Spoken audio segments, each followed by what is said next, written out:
Well, Obidia, welcome back to Every Man Has a Story. I'm here with a really interesting person. This is my new friend, Mark, and we're actually in his restaurant bar called Bamboo Bob's.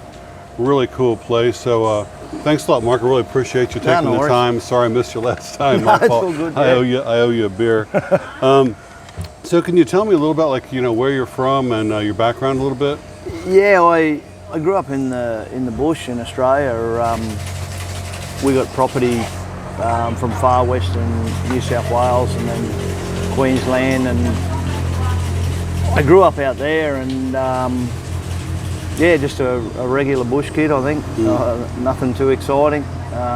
Typical kid, love hunting and riding dirt bikes and all that. And then yeah, I moved away quite young,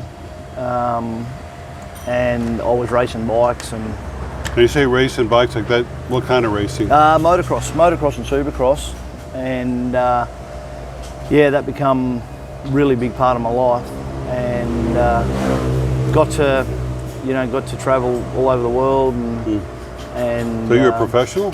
Yeah, and then I went from that then through time, and after a couple of injuries, and had a really strange injury and a strange situation that happened, that I was out at a ride day for Kawasaki Racer Champions. So it was all people that had won titles and stuff like that, and they were riding road bikes. They had a road bike day in Queensland, and I had a busted ankle, and they said come out and have a ride. And I went, nah, I don't want to ride. I've never ridden a road bike in my life. Grew up on dirt tracks everywhere.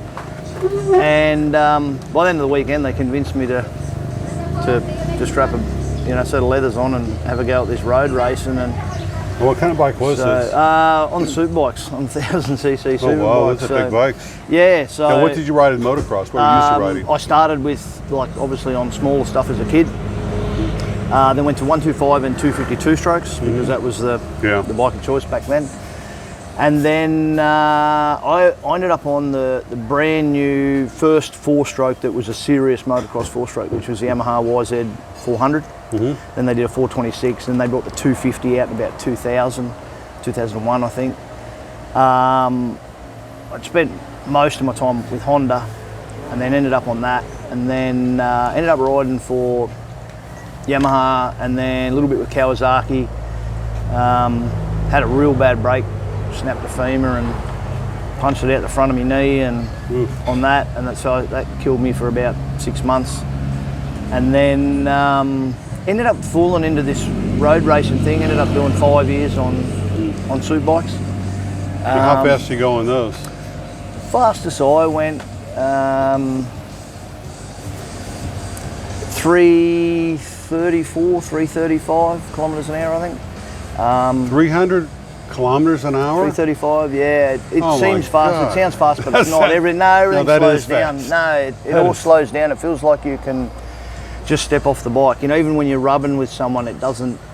I think because your adrenaline and everything, your brain just works fast. Slows things down for it doesn't. People go, oh, those guys have got huge balls. No, it's now, not like that at all. On street roads or on a track? No, on racetracks. So most famous in Australia, Phillip Island, probably one of the biggest, probably best racetrack if you ask 90% of the races. How long is the loop? I don't know, I was doing minute 32 lap times, so it was about as good as we could do on the super bikes. I know it's probably 5.5 kilometres or something like that. So yeah, I don't know the exact, but you could see it's one of them tracks where you could gear your bike 20 kilometres an hour difference in speed, top speed, and still do the same lap time. So there's so many parts of the track where there's some really quick flowing turns, but then there's some really difficult to exit off turns at slow speed. So it's a strange sort of track, but I don't know, I've done about 100,000 laps around that place, still don't know the best way around. I'm pretty sure if you ask Valentino and the lads as well, they don't know the best way around it yet. How many guys are in a race? Depending on the series you're in, depending on the quality of field and what level of racing you're talking. If you went to a club meet there, look, you might have 40 guys in the grid. That's a lot. Super bikes, yeah, maybe 20. And then you can also do ride days in Australia where if you own a bike, rather than trying to go fast on a road where I don't even ride on the road. I'm not interested in riding on the road. I'm a racer, and you would, you know, you'd get a big turnout for days like that. But yeah, no, I just just race, mate. I love the racing, so I love that lining up with the other guys on the grid. It's just Now, did somebody, like almost every race, did somebody wipe out, or was that unusual? Yeah, pretty much. Yeah, you crash a lot, even motocross. You know, when you're pushing yourself through the week at home on your own track. I'm lucky because we had property, so I could build tracks when we wanted. As I moved away, we had private tracks that people had built for us, sponsors and stuff like that, and friends. But yeah, it's the problem is most guys get to go to a track when they're a kid once a month and ride their dirt bike. Yeah. So I rode every day. So if I wasn't going to make it, no one was.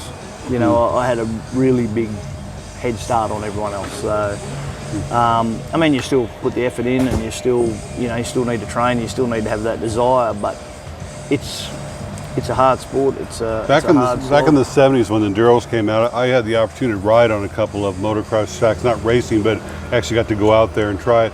And it's hard. Yeah, it's hard. It's hard on the body. And it seems like so hard on your body. I mean, well, you say enduro. I don't ride enduro because I'm scared of trees. I mean, it's scary enough flying off the back of a turn, where I know I'm not going to stop on a motocross track, let alone putting trees behind it. But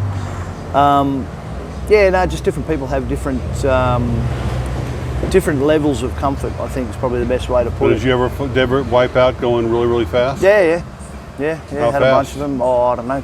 Turn 3 at Phillip Islands, 245, 250 kilometres an hour. And what's that like? Once again, slow motion. You don't realise, depending where you fall there, if you fall there, the hay shed had a couple of big ones there. It's well over 200 kilometres an hour. Depends if you stay on the track. If you stay on the track for a little bit of time, you'll put up with the burn of the leathers getting really hot. But if you come off a high-speed turn and you instantly hit the grass or the ripple strip and then the grass and you start cartwheeling through the sand, that's when you can do yourself a bit of damage, and you've just got to sort of relax for the most part. But it's still a much easier discipline of racing on the body than motocross, and more so supercross. Supercross is like the golfing game of riding bikes. You know, you need perfect timing. The indoor tracks where it's jump, and then stutters. Yeah, I've seen those on YouTube. The tracks are so difficult in the sense that you have to land short on a lot of the jumps, so you don't quite clear them to wash speed off and then get your wheels back on the ground to get enough drive to clear the next jump. So it's not about going wide open, hang off the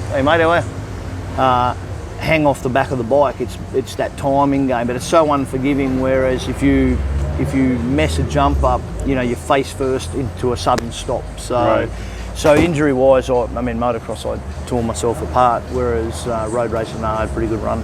So yeah, it's a lot easier on the body. And so what was your worst injury you ever had? It wasn't a break. I dislocated my left elbow, and about 6 months after the fact, I was still getting treatment on it. I tore a heap of ligaments, and people would come up to me and go, "Oh mate, what's wrong with your ear?" Because I had all bruising black and green up to my ear, down to my wrist, and you'd show them your arm and they'd go, "Jesus, it's going to fall off," But that took a long time to come good. It took a real long time to come where I could ride properly again. Obviously snapped the femur, which is never good. Actually broke it twice. And then screws in my ankle.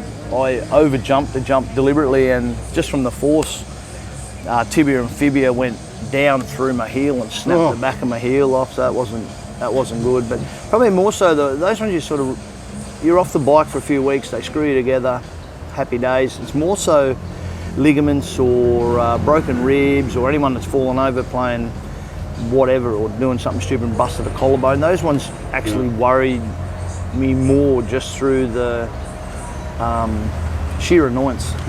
You know what I mean? Yeah. Now, I think I'm a lot older than you, but I remember the enduro bikes that I was riding back in the 70s, they were real clunky and heavy. Yeah.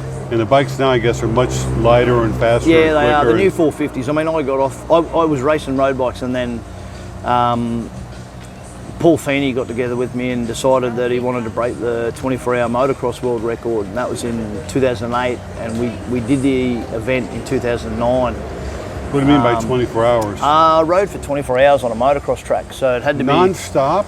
Every 50 minutes I stopped for 10 minutes to get fuel in the bike. God, that sounds brutal. Yeah, it wasn't good. It was a great idea at the time, but about halfway through the year's training, it was just like, you know, it was like this then.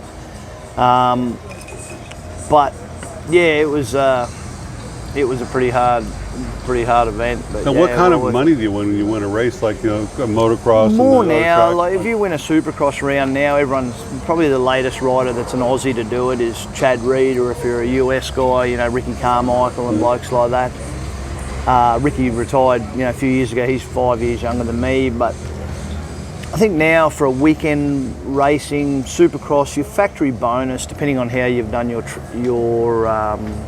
contract, how you've set it up, whether you are heavy on race win bonuses or more on I'll take upfront money and then take smaller amount. You're sponsored from a certain brand of motorcycle. Yeah. So if you need to be on factory level equipment to be competitive, but look, you would probably. If you were a motocross guy now that was in the top 5, anywhere in the top 5, I'm assuming they're signing on for a couple of mil US. Okay. And then weekend, I think the Supercross Championships, they're probably on 150,000 bonus US a weekend, depending on how whether That's they win. good money, so It's not worth the risk, huh? It's not poor money, so yeah. But so it's a hard way to make a living. So. I would just be terrified going. I mean, when I go 50 down here, Yeah, no, there's not as many dogs on the racetrack or people doing U-turns in front of you. So yeah, it's a bit safer. So you don't ride a motorcycle in the Philippines at all? No, I mean occasionally I jump on a scooter, but even when I was in Australia and I was riding dirt bikes and then the road race and you know, Yamaha gave me a couple of bikes and stuff like that, and I just didn't ride them. I have no interest in. You got out of your system. My mates would say, "Oh, let's go for a ride down the Gold Coast, or you know, up the Sunshine Coast, or whatever," and I was like, "No, not interested," you know. And I'm into aeroplanes in a big way, and well, when did you get up bikes? Like I quit. I did the 24-hour world record, and then I quit. How old were you then? 35, 2009. Still kind of old for that kind of.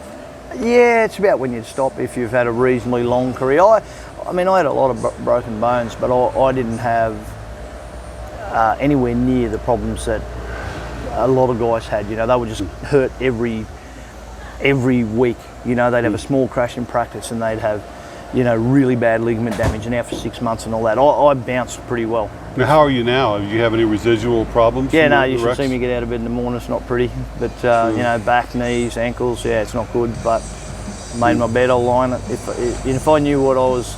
If I knew I was going to go through even a couple of really bad breaks again and the back and all the rest of it, no problem, I'd do it again. No Wouldn't even. Is that exciting? It's a drug, mate. Yeah. You know, winning's a drug, and it's just you want to be the best, whatever it takes. You don't care. So yeah, it's one of them. What was your biggest prize of winning? Like probably a 24-hour event, getting that record. That was really Rockstar was one of the major sponsors, and they had a very heavily incentive breaking that record. So that was probably the biggest. But and it was late in the career too, so the money started getting really good. But that was probably it as far as. And that event took like a year, and you didn't know, because I started practicing. You know, you ride for 2 hours in a day normally, and you're so spent. Yeah. That's it. To get to the point where I was riding for 10 and then 11, then 12 hours a day, and then going home and getting on a cross trainer and punching another 5 hours or something, you know, just to get fit enough to do it. And you can't beat on the bike training. You know what I mean? It doesn't matter how fit you think you are. When you have those moments where you don't breathe properly, or your breathing gets out of sync and all the rest of it, well, then you start to struggle. So you had to build yourself up to do the 24 hours. Yeah, so it took me about a year to practice for it. And as silly as it sounds, I actually was telling this story to a mate the other day. I remember because we started at 10 a.m. in the morning, and we got to about, must have been about 4 or 5 o'clock the next morning. and the sun was just starting to come up, and I realised, hey, I'm going to get there, because I still had doubts through the whole thing as to whether I'd be able to keep riding. Anyways, I turned around on the track, and I had a mate of mine with no goggles on, no gloves on, and he was just chunking around, cutting corners so he could spend a lot of time with me. It was the only other person on the track. And as silly as it sounds, I had tears rolling down my face, you know, under my helmet, and I was just like, I'm actually going to get there. I knew then that it was going to happen. But How long was the track? That was 2.2 kilometres. We had to have that all surveyed and had to submit it to Guinness. We had to get like surveyors and all that to say, yes, this is the exact track that they've built that has previously, you know, been done on. And yeah, it was a whole lot of work. Guinness were actually Was there like jumps and stuff there too? Yeah, motocross track, doubles and stutters, and Man, those must have hurt like later. I don't know, about 15 hours in, I couldn't feel my hands or my feet or anything, but it was difficult. Yeah, it's not easy, but it was a wonderful experience. It was. So when you won, you mind tell us what the prize was, like what you got? Oh, I'd rather not disclose that. Okay, all right, just curious. No, that was a bit rude, but no, it was good. So yeah. So you said you're into airplanes now, so you're a pilot? Yeah, I've been flying for a long time. Grew up on properties, so, you know, helicopters and planes. So, yeah, fly both. Oh, really? Fly helicopters too? My boy's 15. He's done his license now as well. And we just because I spent a lot of time in Brisbane. I wanted to get back out in the bush a lot, and I'd go hunting. So we just take the plane. And then I got into yaks, the Russian aeroplanes. Love yaks. So what are those? Tell me a little bit about those. Just big radial engine, aerobatic planes. Okay. You know, they do an 18T, for example, is a 5-seater or 4 to 5-seater, which is a really cool touring plane that you can strap 4 of your mates in and still go and do loops and rolls and while you're commuting somewhere. So you do aerobatic flying? Yeah, too? love it. Yeah, I'm actually planning here to get a couple of planes here in the near future, and you with don't the see bars. very many planes here, like No, every you once don't. in a while. The more I've looked into it, the harder it's going to be. We'll be able to make it happen, but the way they designate aeroplanes here with the Philippines, for some reason, in Australia or any country that I'm aware of, you can buy your aeroplane or whatever you have, hire your airplane, and you can use it for anything. So if I owned an aeroplane, you could charter it off me, or we could do some training in it, or you can have private use. Right. Here, they want you to designate it as something, and that's the only thing you can use it for. Oh, that kind of sucks. I know. Hey. What would you designate it for then? I'll probably do joy flights with a 52, with a Yak 52. So, thanks, mate. So I do joy once flights. Once the pandemic's over, you can just go from does almost every major island have an airport? Yeah, most of them have one here at somewhere. Not even if it's not a major airport, there'll be airstrips. Right. So I'll probably bring a 52 here for aerobatic use, so we can all hang out the front of, the boulevard in Dormageddon, and we'll do some loops and rolls. And I've got a couple of mates that have bet me that I can't black them out, which they're going to be in trouble. But yeah, and then I've got a plane that we're looking at in the States now that I'm looking at now bringing it to Australia rather than here, because it's going to be too hard to get certified. That plane, I should be able to do Darwin in about 6 hours. So if I want to get back to Australia, I can do Darwin in 6 or 7 hours, and So I didn't realize it was that close. Yeah, it's not too far. Yeah, the aircraft's pretty slippery. It cruises along pretty quick. We can take 8 or 10 mates. So. What speed are you going? That one about 350 kilometres an hour. So. Yeah. What altitude? So 10,000. Sit at fairly 10,000. low. Yeah. So. But yeah, it'll be a cool thing. So that'll be probably 2 years away before all that happens. But it's what it is. If we can. Once this COVID rubbish is finished and we can get back to somewhat of a normality, well, if we want to go there, we can leave Dormageddon, maybe do a splash and dash, depending on the wind, do a splash and dash in Indo and hit Darwin, so. Well, it sounds like you had this really exciting life with the motorcycles and flying, and you said you had, property in Australia.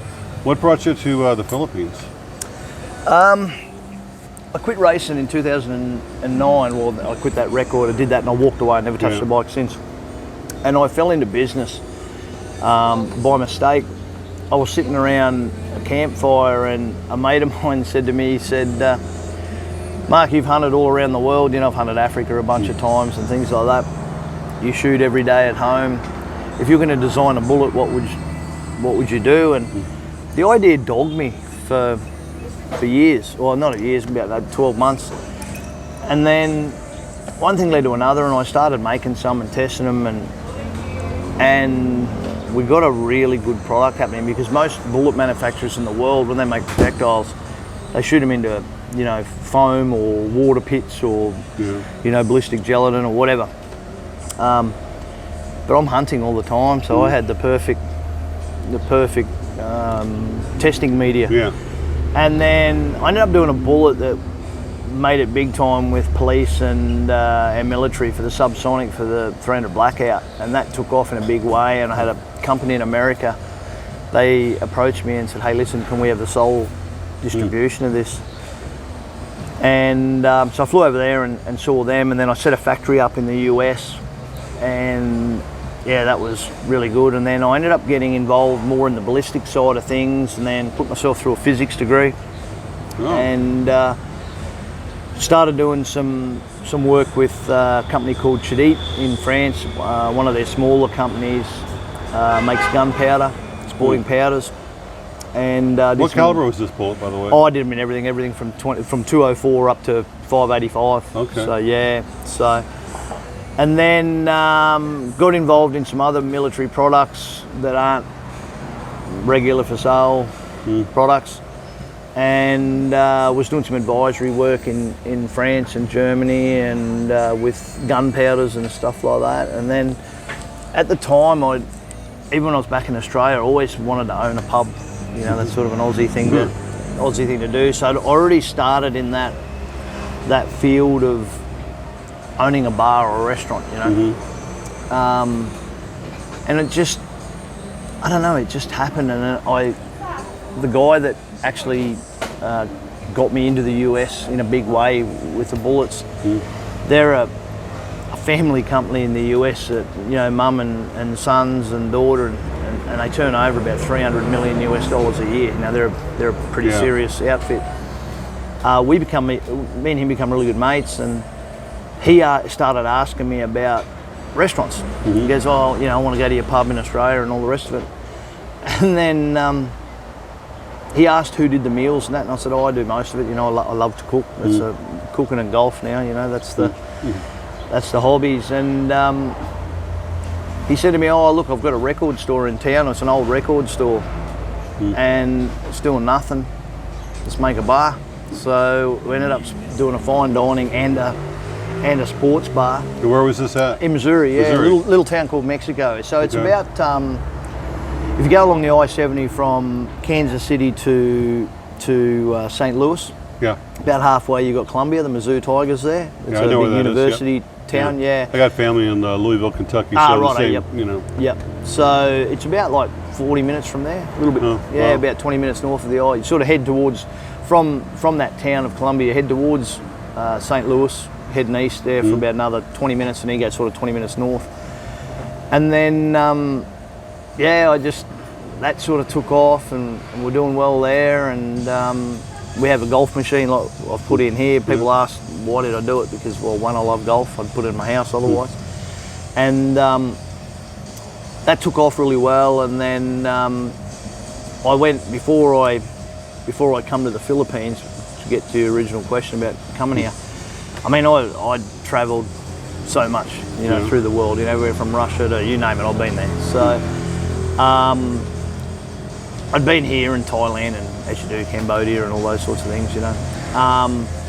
And I really like a place called Bocas del Toro. It's on the east coast of Panama, looking out over the Caribbean. It's a wonderful place. And I wanted to actually, I nearly signed a contract for some land, and I was going to build and live there.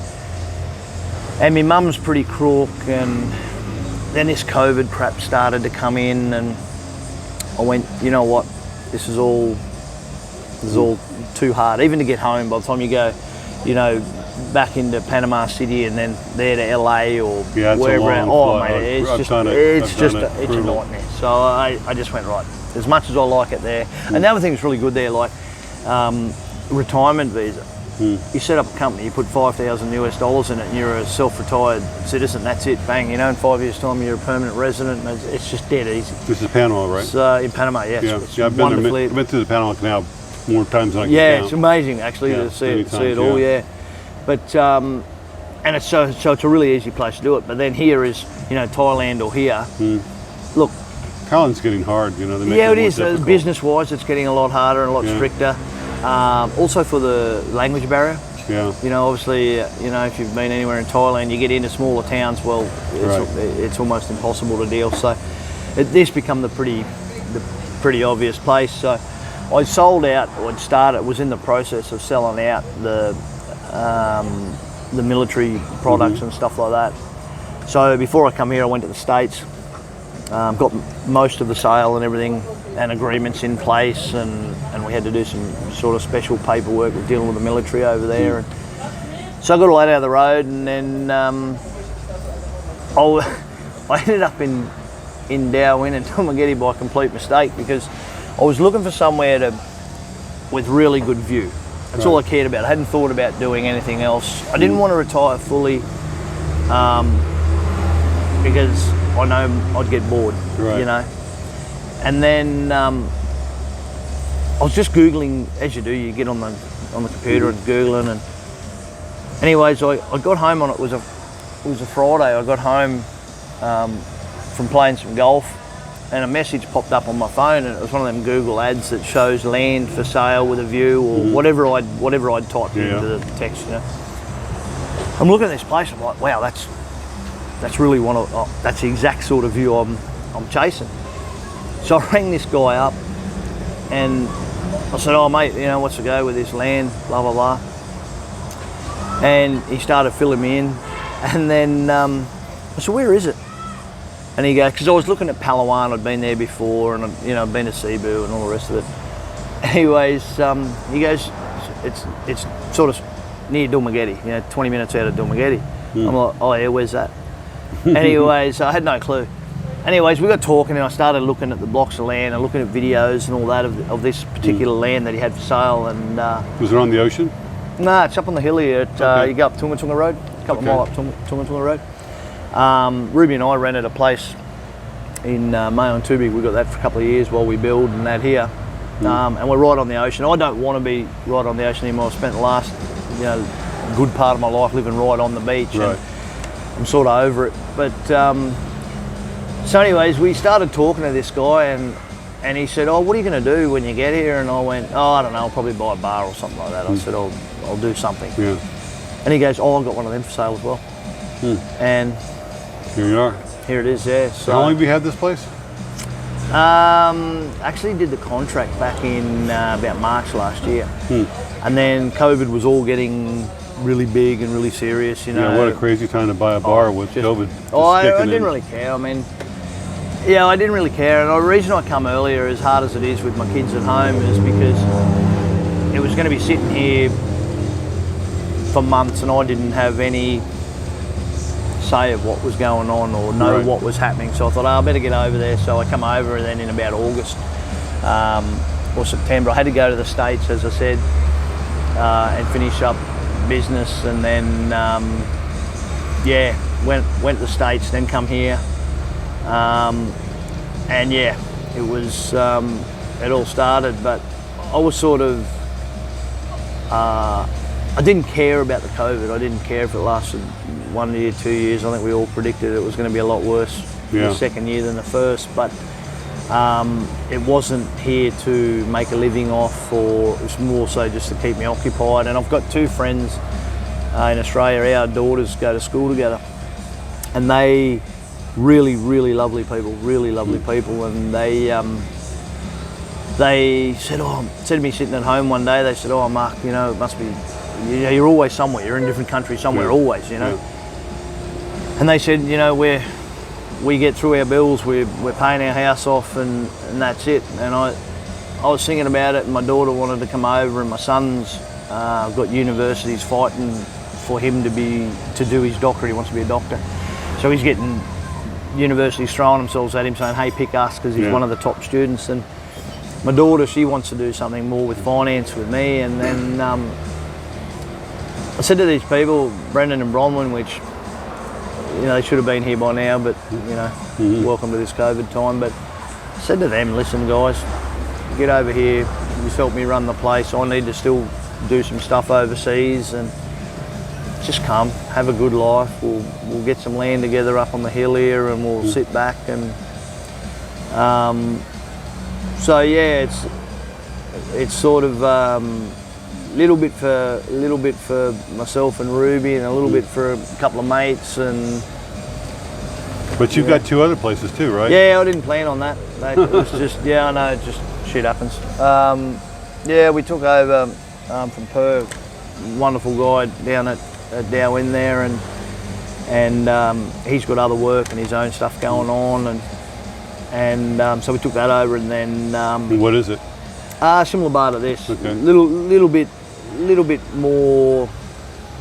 bit less casual than here. I mean, Bacong here is, so we're going to call them all the Bamboos. We're going to call them Bamboos, Bacong, Dowin, and Dulmageddon. Right. And then Dulmageddon just come about at the Flying Fish there only a couple of months ago. I was looking at a bar on the beach here, but with these rules in relation to all the 20 metres back from the high tide level and all this sort of stuff that's going to give resorts a hard time and all that. Oh, Billy's is right on the... Yeah, I don't know how it works. My house is right on the beach, mate. So, but we looked into getting a licence down there, and they went no, because they won't. And so, so you've got 2 children that live in Australia still? Yeah, my daughter will be here soon.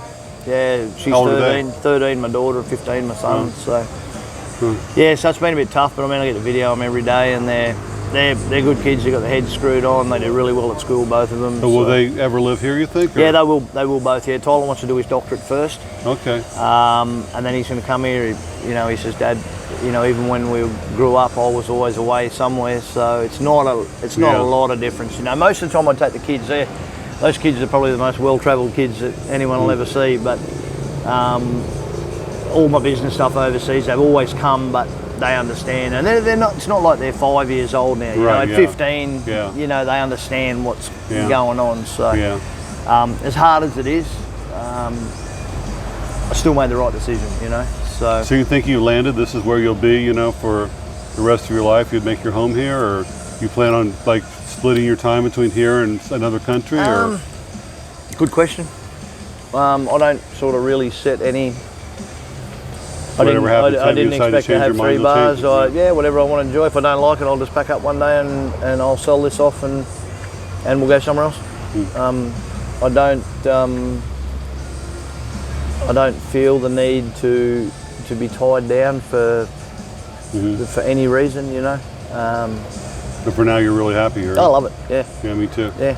No, it's great. I mean, I can read Facebook every day and find a million ways to hate the place, or I could find a million ways to love the place, And it's the same as a personality too, I can find a million people that can hate me for whatever reason they want to hate me, and love me for, whatever reason they want to do that too. I don't care. There's a lot of people from Australia here too, Yeah, there is, it's quite a few. Yeah, it's good to see them watching a bit of footy and that with them. Yeah. So, but no, it is. I mean, Aussies here in Bali and Thailand. I mean, Aussies are so close. 8 hours and you're here. So, it's and it's cheap. I mean, for the most part, you can fly Air Asia into here for $200. Really? Yeah. No kidding. I had no idea it was that cheap. Yeah. So I did Thailand. Last time I went to Thailand, I think I paid $208 one way and $214 or something back. Out of Brisbane. Yeah, it's crazy cheap. So, it's not a big deal. But no, I'm happy, mate. I made some really good friends here. Got some really, really good friends here, actually. And there's something about this. It's easy to make friends here. I've been all over the world too and lived in many places, but I've never lived anywhere where it's so easy to make friends my age. Yeah, it's really nice to have so many friends. Like, I think the pressure's off a lot of people. If you hang around in a town where you're working and you're still employed in a job, even mixing with people, you might have particular friends that you've, even if you've met them recently, and these people you've sort of clicked with and you want to hang out with them more. by the time you get a man and a woman who are both working separate jobs, which you basically need to in Australia, because you'll tax the arse out of you for everything, and if you want a decent lifestyle, you're going to work hard for it. Just the hours and the time you got to put in, or making everything gel. Whereas when you're living in a place like this, I mean, you're either retired or you're going to have X amount of time here before you go back to work overseas or whatever it is. It's much easier to make plans and spend, or would you say, quality time with other people. You know what I mean? If you have a common interest, it's just. I think it's just a. It probably wouldn't matter if we were in Australia in the same position. So if we both retired in Australia and we just met at a bar or whatever, and you're not working and you don't have kids going to school there and you don't have all these things happening, well, you'd probably find that you'd gravitate still to the same sort of ease of lifestyle as it is here, but it's just going to cost you a hell of a lot more, Yeah, I agree. So, yeah, I'm not sure.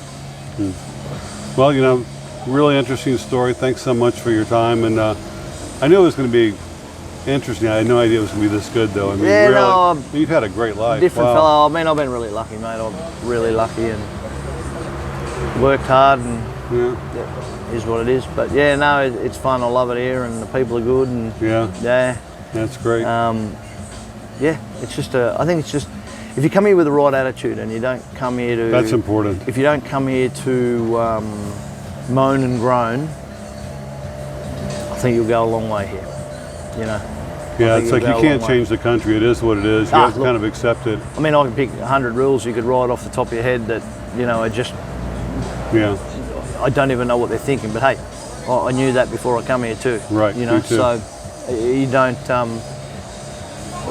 you make of it what you want, Right. Just be nice, have fun.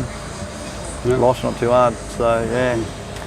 Well, everybody, thanks for watching so much, and please subscribe and check out Bamboo Bob's and his other restaurants. And maybe we'll do something else. I'll meet you at one of those two places too, and we can show that around too. And also, by the way, he has an incredible golf simulator here.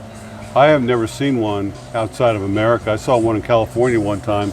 Tell us a little bit about this simulator here, because that's really cool. Yeah, I'm a pretty keen golfer, as most people know, and I was going to put one. We bought blocks of land up Tunga Tunga Road there, and I was just going to put it in the house. And I have one in my bar in the States, and because it gets snowed in for 6 months of the year, I put one in there, and not as good as this unit, but same brand, but not as high-end unit.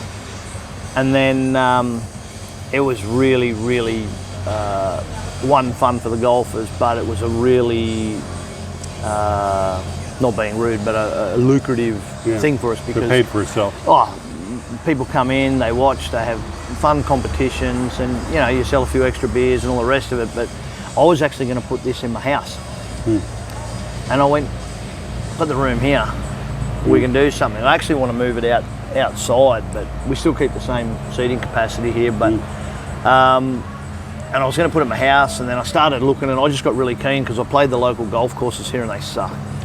So I just went, you know what, I'll just, even though we're not ready to build the house, I'll grab it now and I'll put it in the bar. And then a bunch of the Aussie guys and a bunch of Americans and Canadians and everyone now. We've got some Filipina guys just joining up now as well. The girls are starting to play. Everyone was sort of a bit nervous about doing it at first, but now they're all sort of relaxed a bit. That's really good, really good. Fantastic, so, yeah, but wonderful units made by True Golf, and like an interesting thing, later this year we're going to actually do a world record with Guinness again, and we're going to try and raise a whole buttload of money for the Guardians. Oh, nice.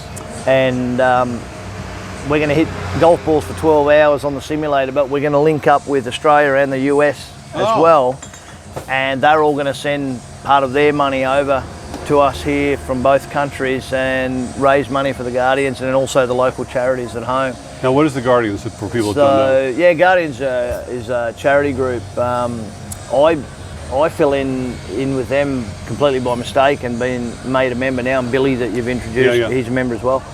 We the full story is I didn't know anything about them, and a guy come in before Christmas and said, "Can we put a tin to drop coins in on your bar?" And I went, "Yeah, no worries, mate." And then they were saying that they all work out of their own time, and and there's a bunch of different branches of the Guardians, and they do everything on their own time and effort, you know. And they had some poor families that they wanted to look after in the area, some particularly poor families and people in hard situations. So I said, oh look, get the families and bring them down here once a week, and I'll feed them and give the dads and grandpas beers and the kids ice creams and pizzas and whatever. How nice So is that? once a week for 5 weeks before Christmas we did that. And then on Christmas Day we had a big do here, and I said bring all the families down, all the hanger offers, I'll pay for everything, we'll get the kids some presents, and we just had a wonderful feed and had all these people that are doing it really, really tough. And so that took off, and then so yeah, we've been helping them out, and then I ended up, they asked me to be a member, and I was, I love it, because back in Australia I do a charity event every year. Did some sort of charity event every year, so that fit perfectly up, kind of filled up a void my in your alley. life, It was good. And then so this year's golf event, it'll be later on in the year. We'll get dates and that out shortly, but golf balls for 12 hours.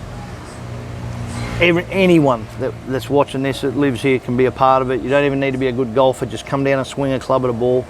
We're going to add them all up and see if we can get the most golf holes played on a simulator in 12 hours. So yeah, that'll be a lot of fun. So Great, love it. Yeah, so hopefully, we can tie in with some other bars and get them to bring some food down, and not sort of work in with each other rather than, I don't want to. I'm sure there will. Yeah. Everyone's awesome, mate. Everyone's really good here, so it should be a lot of fun. So now that'll be between now and Christmas, so Look forward to it. stay tuned for that one. And I'll be there. So Well, thank you so much, Mark. I really appreciate it. No worries. And talk again. easy done.